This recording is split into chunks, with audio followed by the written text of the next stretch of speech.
Po të flas shumë sinqerisht, mendoj se edhe pse u kontestua edhe na sulmonin vazhdimisht për zgjedhjet parlamentare, e din ato cilat u bën të bajatshme.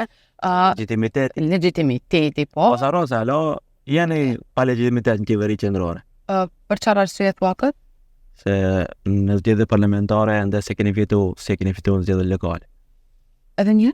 Në zgjedhjet parlamentare nuk e keni fitu votën e të gjithë qytetarëve shqiptar. Absolutisht vota jon ka qenë votë e pastër shqiptare, nëse ne kemi patur një koalicion dhe vazhdojmë ta kemi është i pastër koalicion shqiptar, edhe kjo e zgjedhjeve lokale tani më ishte, mendoj që grushti i fundit, se morëm aq shumë komuna, prap them se tek tash fillon puna, besimi u dha, por tek tash neve duhet ta tregojmë këtë notën, se nota tek do jepet besoj nga qytetarët, nuk jam unë ajo që duhet ta vlerëson vlenin, por duhet qytetarët ja japin notën.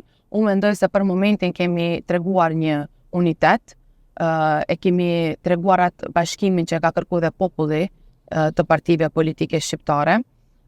Mendoj që me thirrjet e qeverisë, me projektet e shumta që realisht janë projekte që janë realizuar një pjesë dërmuese, po dhe po realizohen vazhdimisht, prap do ketë thirrje të qeverisë.